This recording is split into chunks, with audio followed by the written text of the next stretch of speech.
I'm very healthy, or 10 big bags. or I'm just drinking oil. Lloyd started to dress and try and look more like Michelle Obama because he really looks up to her. And I've been thinking about it for a year, and I've lost a stone. We're just a couple of business anchors. Welcome to the Business Anchors podcast. This jingle is slightly too long. This jingle is slightly too long. Welcome to the Global Business Anchors podcast, episode 10. Can you believe it? We're now a global podcast. All global. We've been charting in the UK, Singapore, France, Denmark, Spain, Australia and Ireland in the last 10 episodes. And this podcast has been a hit around the world in a small number of very specific places. And in this episode, we're talking about the books that have shaped our success and our failures in business so far. What a start, Dan. 10 episodes in. 10 episodes in. It's gone so quickly. It's weird, isn't it? It's been fun though, isn't it? Yeah, a lot of fun. And I'm really glad we've built up a nice audience of people that are actually interested in what we talk about. And no idea why. What are you going to do that's special because this is the 10th episode, Lloyd? I'm going to announce that we're hiring someone. Hey! 10 episodes in. The podcast is such a success. We're hiring. Nothing to do with the podcast. Who are we hiring? We're hiring... Well, we don't know who we're hiring yet. I mean, what type of person? That would be silly if I just said Brian. The agency behind the Business Anchors podcast, in case you didn't know, is Knowlton, and we're looking to bring someone onto our video team, someone creative that can edit video, shoot video, help our team produce amazing video. And we only sort of decided 100% yesterday, so we don't completely know what's going on, but thought we'd tell you if anyone's interested. Come and work with us. We're in Kent, and if you're really good at video and stuff and think you could work with a couple of dickheads like us, get in touch. Anyway, into the podcast. Yes. So we are, we got a little book club going this episode. I'm excited for this one. Yeah, I am. I think at first Dan came up with this idea and said, I want to talk about books. And I thought, that sounds boring. But then I realised books are actually interesting. So as long as we talk about interesting books, it'll be good. Yeah. And the sort of books, well, certainly that I'm planning on talking about have kind of really shaped our business and my personal life, and I think are quite interesting. Hopefully you're talking about some good books as well, Dan. Yeah, definitely. I think, I used to love reading, and then I went off it a bit, and now I'm absolutely stuck into this new book that I'm reading, and that sort of gave me the idea to think. I've literally been messaging you at night like, oh my God, Lloyd, I just learnt this thing in this book. Yeah, we'll getting excited, which is very sad. We will be discussing that book. It's Agencynomics, if anyone's interested. But I also used to love reading, so I was the typical kid that loved reading. Like bookworm? Were you a bookworm? I'm very nostalgic about on my top bunk in my bedroom. It was painted blue and yellow like a beach. Didn't you have dolphin? You had dolphin wallpaper. Dolphin wallpaper. And I was on my top bunk, and I used to every night have my book next to my pillow, and then I used to put it down there after I'd finished reading. Yeah, I used to read every single day. Then kind of got into GCSEs, A-level age, and uni, and just got really into vodka and pizza. Stopped reading for quite a while. But yeah, to be honest, audiobooks have really got me back into... You're an audiobook man, yeah, aren't you? I'd say 9 out of 10 of the books I'm going to say read. Don't know how you read with your ears, but I'm going to just say read. Listen. That's the word. That's how ears work, Lloyd. Word. Listen. Right. I keep telling people I'm looking at them with my ears, and they don't get it. I've really got back into it, like while I'm driving, while I'm exercising once a year, all that sort of thing. But I just find it's different to like watching TV or I don't know. It feels like even you can be reading something quite educational or intense, but I still find it relaxing. Yeah, there's nothing like when you get into because I don't know if you've read or listened to rubbish books, and you kind of even a few hours. I love in, reading to a few hours reading in. To. Oh God, I don't. Wow, I just really don't know the difference between reading and listening. we'll have a little chat after this, and I'll talk. Thank you, mate. But yeah, when you get stuck into a good book, it's a really nice feeling, and at the end you feel some kind of weird sense of achievement that you've learned something. With this Agencynomics book, Dan has literally been every day messaging like, I just read about this. Just you can tell his excitement of reading the book is. It's because it's so specific to us. I think a lot of the books we're talking about today, you could be doing anything and get value from, but there's some very specific ones. There's a couple I'm thinking of to do with specific things, but yeah, nice. I love it. Right, before we get into our first book, we're actually giving away a prize in this podcast, guys. Oh, we? It's not a £100 Amazon gift card like episode 1, so don't get too excited. I think this is better than that. This prize. Oh, okay. I got way more excited than this prize than you. Okay, should we reveal? I realise we're just keeping it. Go on. They're thinking we're going to offer them like a world cruise or something. So we're going to be giving away a signed copy of a Gary Vaynerchuk book, Ask Gary V book. A signed copy by Gary V himself. Yeah. So I suppose really it's subjective. If you're into Gary V, that's the best prize ever. And if you're not, bit weird. It's just a book with someone with a scribble in the front, isn't it? Yeah, I think that'd be worth a lot of money in the so future. we're going if you leave us a review, use the word Gary in your review, but don't just put, "Oh, great podcast, Gary." I want you to creatively get it in there so people reading it wouldn't know that we've asked you to put Gary. Okay, get creative. And to be honest, great chance of winning, because normally we get 2 or 3 reviews per podcast. So you've probably got a 1 in 3 chance of winning a signed book if you review. So do that. Right, first book. Oh, just because let's talk about even more stuff before we get into it. Quickly, all the books are available. We've set up links on Linktree/Knowlton. So that's linktr.ee/Knowlton. And how do you spell Knowlton? KNOWLTON. And actually, they are affiliate links. So if you buy a £10 book, don't we get 3p? Probably something like that. So just know, if you buy a book for a £5, just know that I'm going to have an extra 12 pence in my pocket next week. So hopefully you can buy some better clothes. Oh, okay.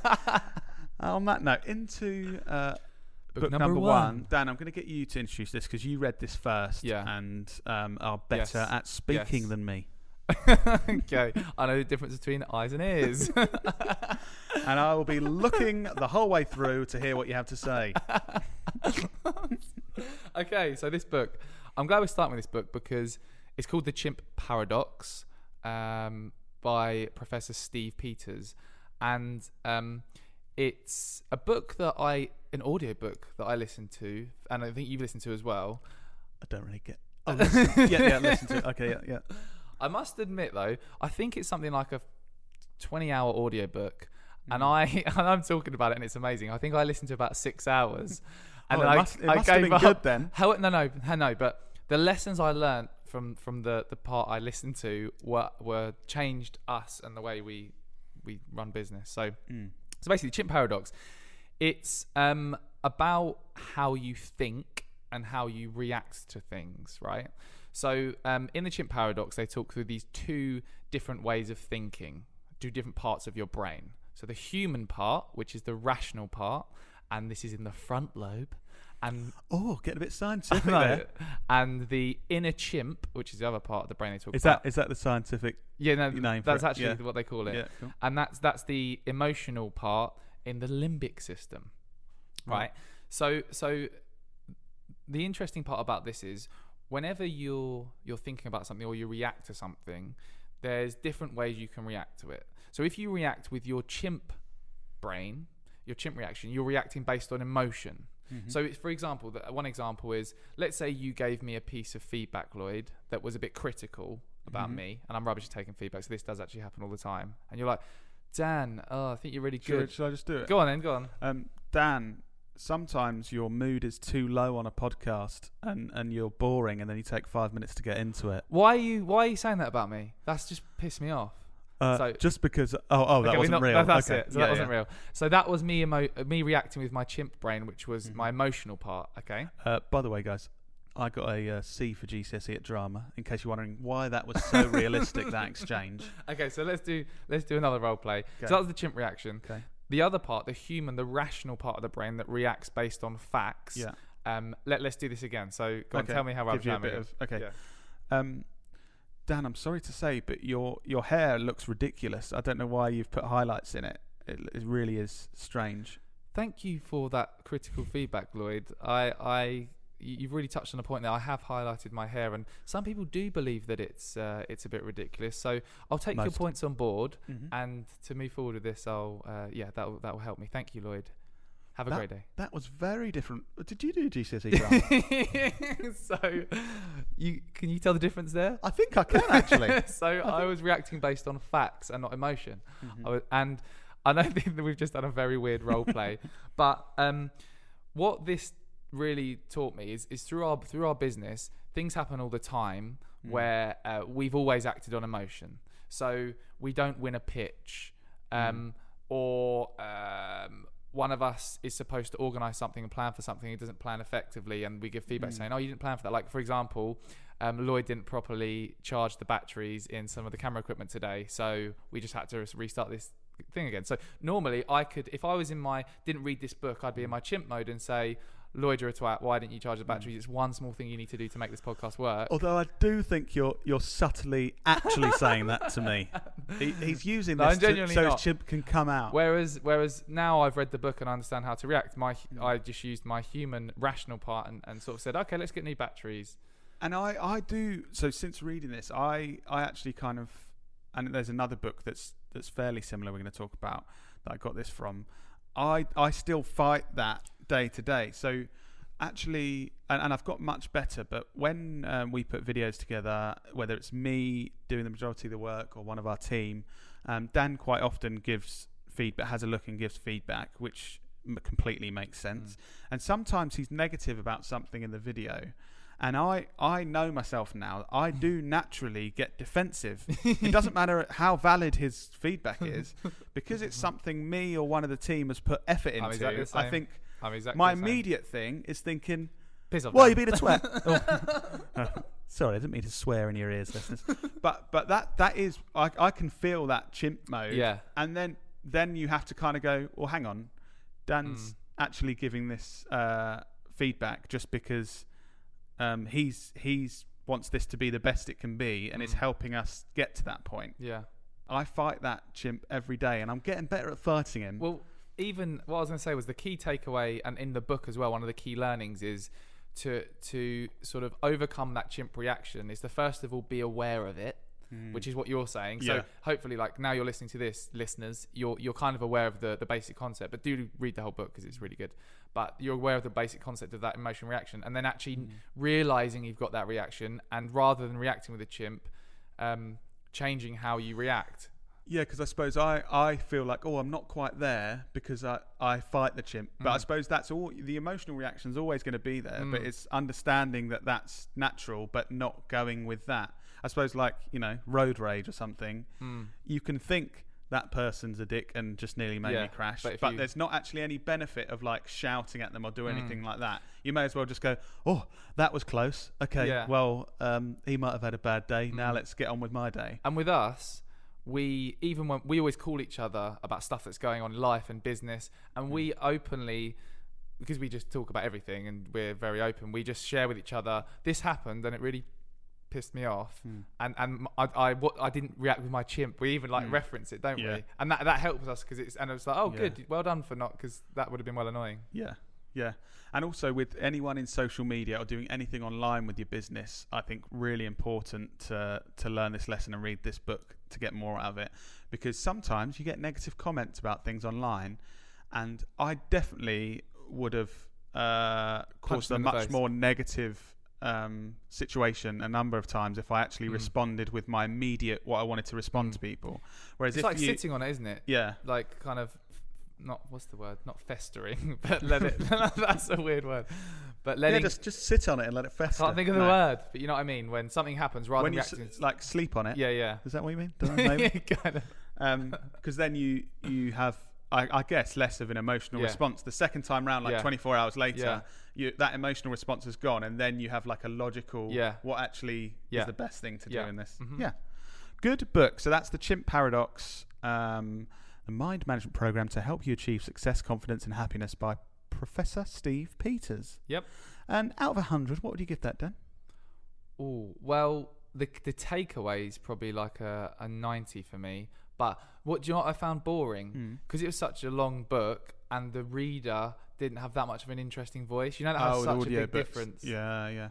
So that might be a one to read and maybe not listen to. Yeah, I would. Cool. I would actually recommend that, definitely. Okay. So that gets a 90, but the person who read it gets a 7. Nice. Okay, so the second book we're talking about is Atomic Habits by James Clear. Have you haven't read this? I haven't read this, but I've listened to James Clear on Steve Bartlett's podcast quite a few times, and he says really interesting stuff. So I'm interested to hear what. So I've never had any experience of the author other than reading this book. Oh, here we go. So that's quite interesting. When did you read this, and did you listen to it? Probably about a year ago. I listened to it with my ears. Yes. Well, you started to get this. I'm getting there. And yeah, the kind of key takeaway that I got is these atomic habits. So a lot of us set goals or things we want to do. Like for me, a number of times. I want to be a famous singer. Yes. So Dan wants to be a famous singer. Mm-hmm. It's thrown me a bit. Sorry. No, it's fine. No, but so for me, I was thinking, I want to be a no. I want to go to the gym 6 times a week. Okay. And you'd think, great, that would really have a positive effect on your life. Yeah. But because that's such a huge change from my current lifestyle of going for a long walk 4 times a week and maybe exercising vigorously 1 to 2 times a week, and that's probably pushing it. The likelihood is basically that's if I go for that, I might do it for a week and then it's not going to happen. But these atomic habits, it's basically doing really small things towards a good a goal and things that you definitely will be able to do. So is that like if you think about going to the gym 6 times a week, that's a small step to go and do? Yeah. And I've been thinking about it for a year and I've lost a stone. No, so an example with that gym thing, it would be not committing to going to the gym at all, but just starting a habit of saying each night before bed, I'm just going to put my gym clothes next to my bed. Oh, I remember you saying you're not even committing to going to the gym, and it's fine if you don't. But he kind of says the amount of time, if you wake up every morning and you look at your gym clothes and they're there, at some point you're going to think, this is stupid that every night I take these out and put them away again. That's the same as going to the gym, Lloyd. Yeah. And you kind of think, oh, what am I doing? Right, I'm gonna go today, or even setting a goal of, I am gonna walk into the gym 6 days a week, and saying to yourself, doesn't even matter if I walk in. But honestly, say that, because once you actually walk in, you're probably going to do a workout. I mean, if you didn't. And it might only be 20 minutes, but that's 20 minutes more 6 times a week than you would have done. And then at some point, you're going to go, why am I doing 20-minute workouts? Like, I've come all the way here. I'm going to do an hour. So it's those little things that kind of like build into these big... I can relate to that because when I was going to the gym before they all closed, I've noticed the pattern of when I got my bag ready the night before and downstairs by the door, that was me telling myself I was going. Yeah. But then if I had an inkling like, I might not go tomorrow, I didn't get my bag ready. And then it was easier to not go because my bag wasn't ready in the morning. Because then your excuse is, I haven't got my bag ready. And it makes no sense. You can just get it ready. But I guess even if I was thinking of not going in the morning, I should just get my bag ready because then I haven't got that barrier of... Yeah. That's a really, interesting. And a key takeaway of that as well is he kind of mapped over time a 1% increase in any kind of activity or goal over time, cumulatively, is like an exponential curve. So in like, if you just did, say I just did 1 press up today. If I just increase that by 1, that wouldn't really work. But anyway, anything you increase by 1% each day, it goes in like 20 years, compounding effect. Yeah, it'll have a huge effect on your life that you've been increasing by 1%. So whereas a 1% decrease obviously goes in the opposite direction. So I'd be interested, since reading this book, what atomic habits have you started? There's definitely things, because I know we've spoken about stuff. Yeah. Well, no. Can you think of like, and I'm putting you on the spot a bit. Yeah. But genuinely eating more healthily, you're doing stuff with that. Yeah. So eating healthily, for me, it used to be either I'm very healthy or 10 big bags, or I'm just drinking oil. No, not. But I used to have the feeling of, so today, say I've got a healthy lunch. If someone said, "Do you want a cookie?" and I ate one, I'd then go, I've ruined it. I've ruined it. You'd lob the healthy lunch out the window. Get on the phone, Big Mac meal. Which doesn't make any sense. Whereas actually, you could have a those cookie small things of actually saying, oh no, I've had a cookie, but everything else I've kept to my calorie limit and stuff. So I've just had the good habits around that. it's better. It's that 1% better than Yeah. not doing it, and cumulatively. Yeah. And I do think, yes, it's things like that. I think and I think it applies in your business as well. Like Mm. taking one small action each day that takes 5 minutes over time is going to have a big effect. For us, I think that just made me think of our Content Thursdays, where our small action was to schedule out every Thursday a week in our business to work on our business, and it's worked. Yeah, because we've actually. Yeah, that the is one small action thing, was isn't it? literally just in our calendar. Put a recurring thing that As says. if it's important. We don't book over it or anything. Yeah, and we didn't say this is exactly what we're going to film. This is how we just literally said. There's the time. It's scheduled. Yeah. And that was the habit that we got into. And a few times we probably turned up to a Thursday not prepared and thought, "Ooh, what are we going to do?" And Yeah, then we we have realised to do it. It's in there. we should have. Yeah. Cool. Yeah. Nice. I like it. So don't forget, guys. We're going to talk about a lot more books, but if any of these do interest you, it's Linktree linktr.ee/Knowlton, which is KNOWLTON. If you want to buy or download any of these books. Interesting. Next one is Mark Norman Knowlton's making another appearance because this is one of his favourites. Yes. But it's Who Moved My Cheese? An amazing way to deal with change in your work and in your life. Spencer Johnson. So I'm going to try and say what the book's about now, because there's a really interesting learning. Because it isn't your typical kind of business. Well, just the fact it's called Who Moved My Cheese, and it's a very short story with lessons learnt, basically. Right. Okay. And they've actually got a kids version as well, which I can't remember the name of it, but if you've got children, then Called Who Moved My Cheese String. It's not. It's just a weird dad joke. Okay. Oh, that was funny. So there's 4 characters in a maze. 2 of them are mice, 2 of them are people. Okay. And in the maze, every day, cheese turns up in the center of the maze, and sounds wicked. And the four people, the 2 mice and the 2 people, go and find the cheese, and great, you could eat some cheese. They love their cheese. Just to for the listeners, so we can picture it properly and imagine it. What type of cheese is it? Oh, something really stinky. Like I love a bit of stink. Like I forgot the name of it. Stilton. Not Stilton. There's an even nicer, creamier one. Roquefort. Roquefort. Yes. Oh, okay. Now I'm drooling imagining this. Okay. The funny thing is, I've actually got saliva in my mouth. Yeah, I have.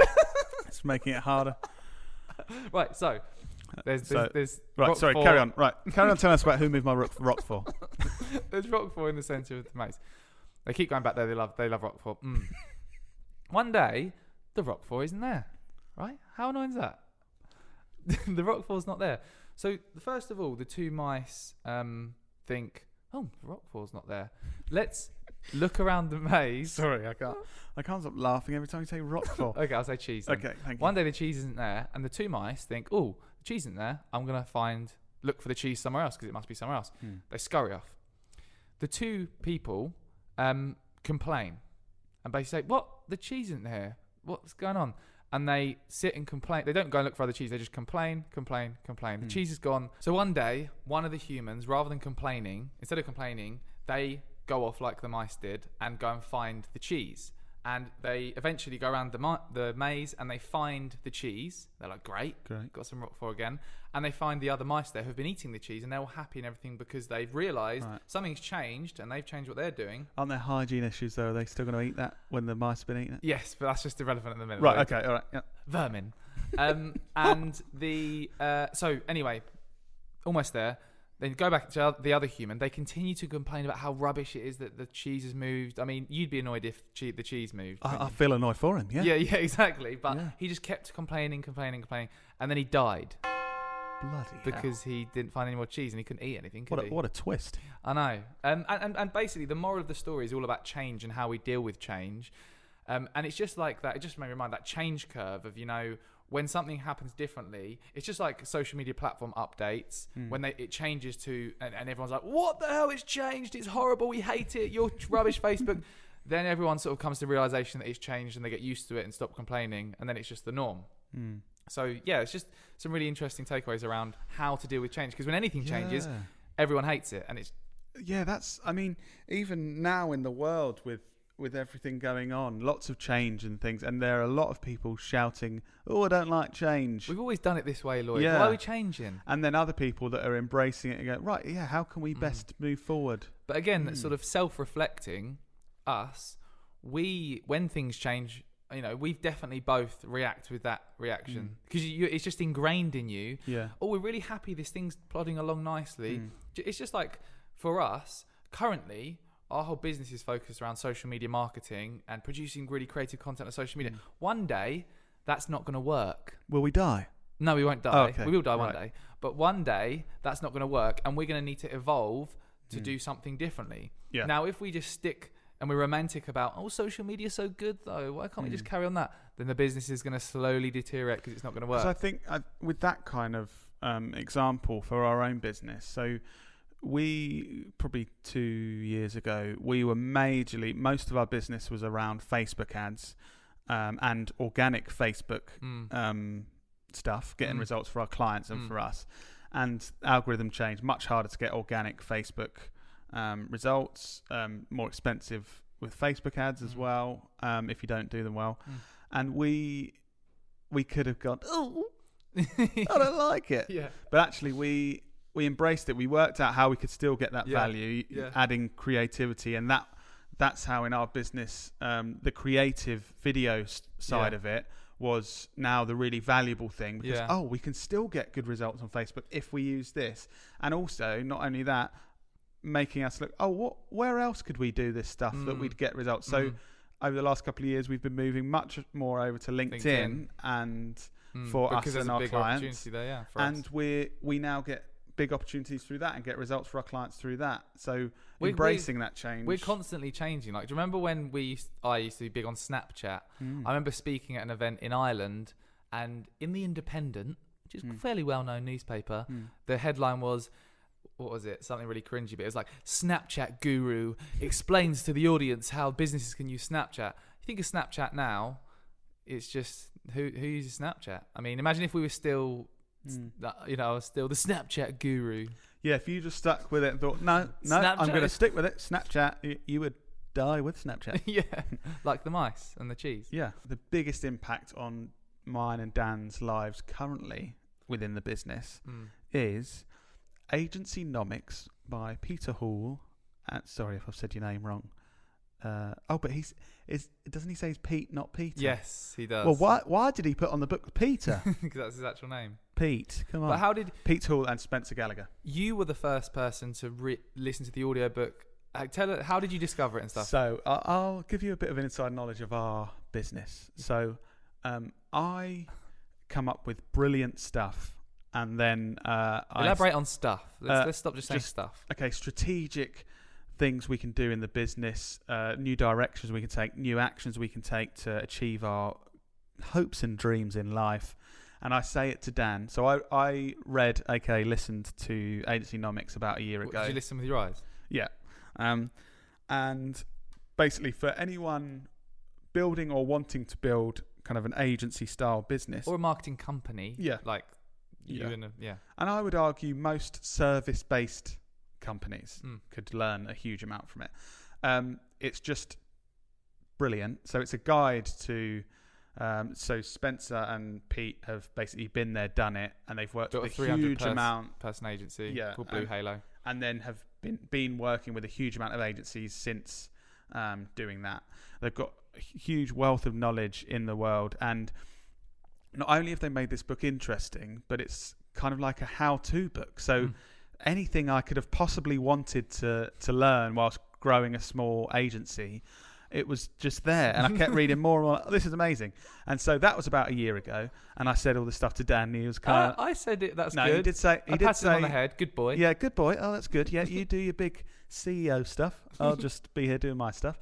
And then a year later, Dan started reading it, and Dan is currently going through exactly the same process I did of being absolutely amazed and thinking, this is basically the Bible to growing our business. Yeah. But it really is. We've spoken about it before in the podcast, but we've got our 2030 plan in our business. So basically our goals to 2030 and the actions we need to take to get to where we want to be. Yeah.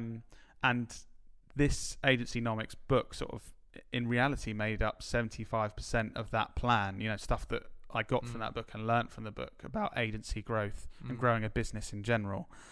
So thank you, Spencer and Pete. I've never spoken to you, but if you're listening to this, you are currently and will be having a huge impact on our business in the future. And I discovered them. I think when you said about it, I was like, oh, that sounds good, and that was great. But then recently, how did I discover it? That they released a podcast called Agencynomics, and I remember someone spoke about it, and then I searched it, and I just continued to listen to all the episodes. They basically get different agency owners on to talk about their insights into growing an agency. I think it's safe to say. And then I bought the book. If you have an agency, want an agency, or an interest in any agency, I would just say read that book and listen to the podcast. It's by far the best thing related to the agency world that I've found. I'm just thinking of some specific examples of the...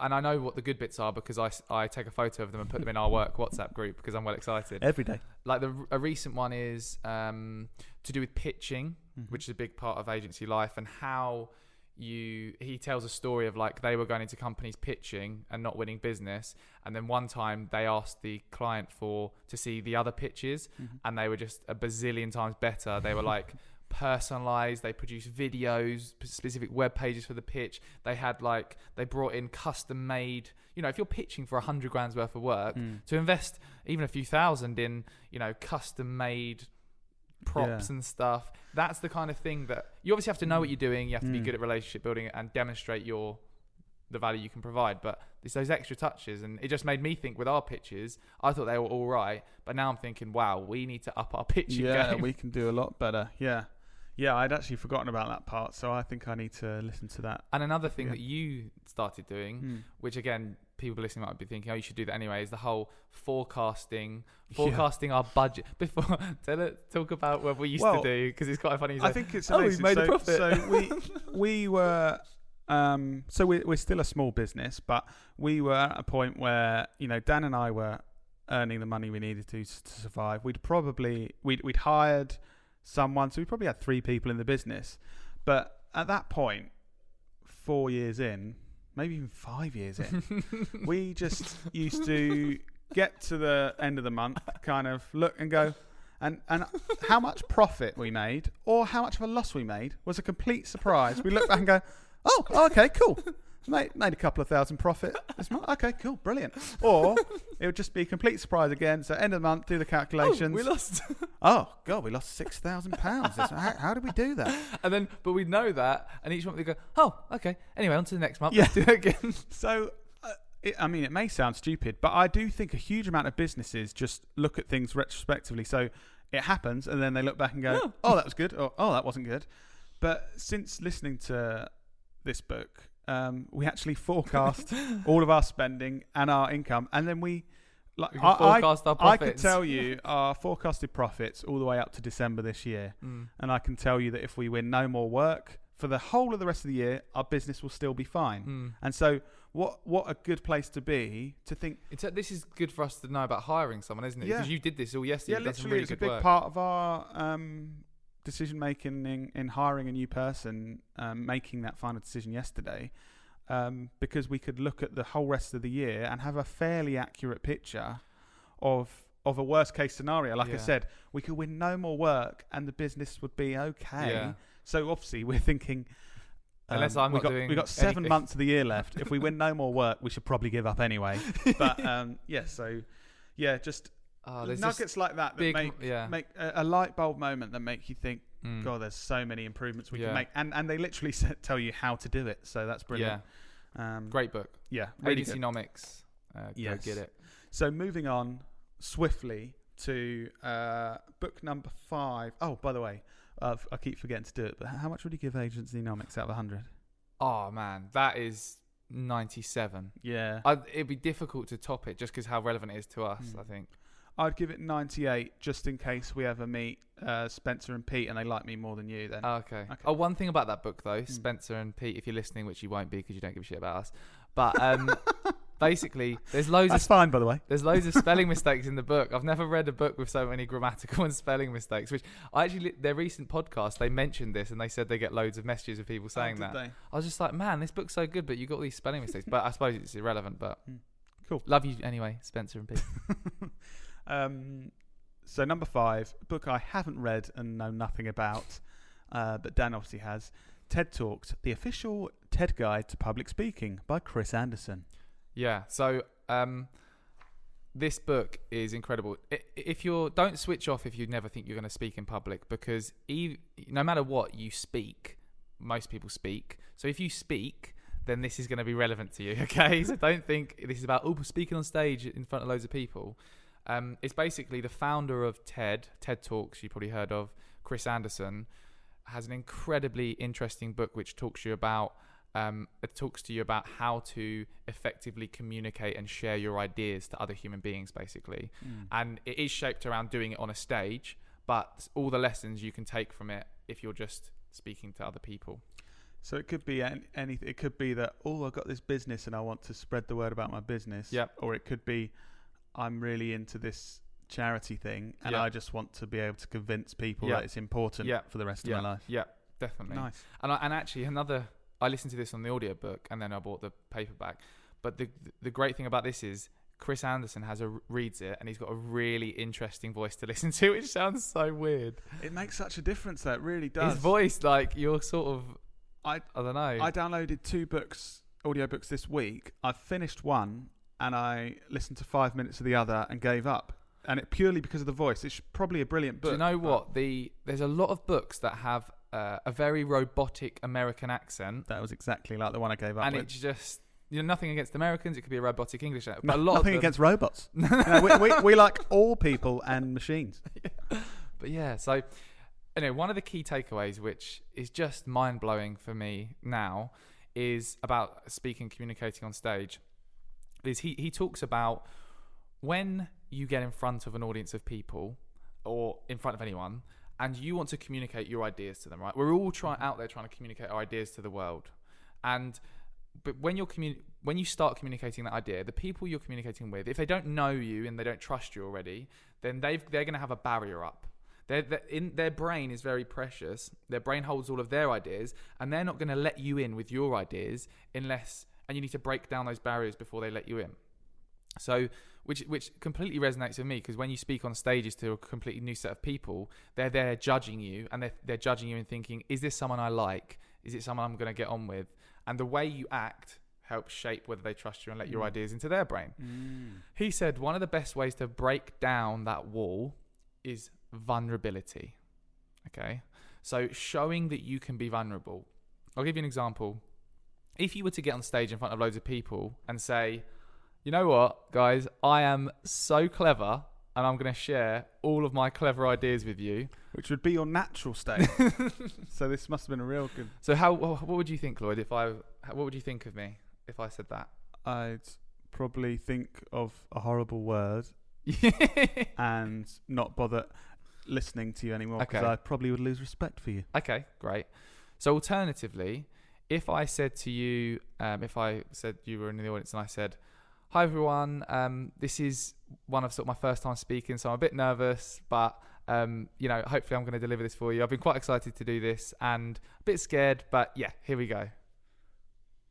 I think this might be rubbish, but he seems nice. That wasn't a well thought out example, but, no, but to you get be honest, the gist. I actually would listen to the second person more, even though I genuinely... Even if they weren't as clever and weren't as good at speaking. Yeah. I would 100% pay more attention to that second person, thinking, he's trying, and I want to, let's give him a go. And because we always want to egg on the underdog. We always want to cheer on, the person that's already there and knows it all. We're always trying to shoot them down in general. The person who's the underdog, who's like, doesn't know what they're doing, we're like, go on, Tim, go on. Which is why a lot of the engagement in our content is always, yeah, Lloyd, go on, yeah. Dan's been speaking on stage for years and stuff. So I basically just poke my head into the content. Everyone's like, yeah, Lloyd, yeah. Like remember when we used to speak at social day events, big up social day, good social media event. Whenever I was on stage, people would literally just shout out, where's Lloyd? Or I'd mention Lloyd. I'd say, oh yeah, Lloyd's here with me today. And they go, yeah, Lloyd, the better Knowlton brother. Because they'd all be sort of cheering him on. As if I sort of keeping him in a cage at the Knowlton office and he doesn't come out much. It wasn't a cage, it was just handcuffs to the radio. Yeah, so it was just an incredible takeaway. And for me, it helped shape my whole strategy around speaking after that. And completely, I never did used to go on stage and go, oh, I'm the best. But it makes you think, how can I share some vulnerability and just be more of a human that people can relate to, rather than I know it all and I'm going to tell you what I know. Yeah. So yeah, great book. TED Talks, the official TED Guide to Great Public book. Speaking. But I mean, we're not expert in books. We don't know everything. We're just giving this a go. So, I mean, if you want to leave us a 5-star review on Apple Podcasts. I see what you did there, Lloyd. Get it? So the final book we're talking about in this episode, there is going to be a part 2 that's available now, by the way. So don't stop listening. And there's lots of more books in that part. Learn to talk, Lloyd. But the 6th book is actually a book I got a bit of stick from my friends from listening to. And it's called Becoming by Michelle Obama. That is you're a very feminine person and a very in touch with your emotions. That just sounds, nothing against that. That's a good thing, Lloyd. Yeah, good. But it just sounds like something that you'd read. But no, I do think, interestingly, because I was thinking, so some people might think, it's like Dan, it's obvious why you got stick for that. And I think, I guess it is because most of the time we kind of... We relate to people that are similar to us, I guess. I was trying to work this out. Why did I get stick for... So if I read a book by a man in the UK that was into business and a bit weird, you'd probably go, yeah, it makes sense. If he was chubby, it'd make even more sense. Yeah. If you had bad breath, then geez, you're onto a winner. Oh, very good. But yeah, so I think that's where I got a bit of stick. Obviously, Michelle Obama is an American black woman. And also, she was the first lady of the United States. I'm not close to being any of those. So, but interestingly, with the state of the world at the moment, the whole Black Lives Matters, I do think it made me kind of think, why did I read that? And I thought, actually, it's because I wanted to have a perspective from someone of else life that's different from to you. Someone that's completely different to me. And like I said, I'm not an American black woman. Aren't you? No. And so actually, it's basically Michelle Obama's autobiography, by the way. But it's really interesting because obviously Barack Obama becoming president was a major event in history. But I actually found Michelle Obama's story of her growing up probably even more interesting. How much does she give away? Is it like, does she tell you deep dark secrets and stuff? It's not like, I did this It's very thing. honest. Oh, okay, cool. And I thought because it's her upbringing was completely different to mine, different country, completely different type of life. So it was really interesting.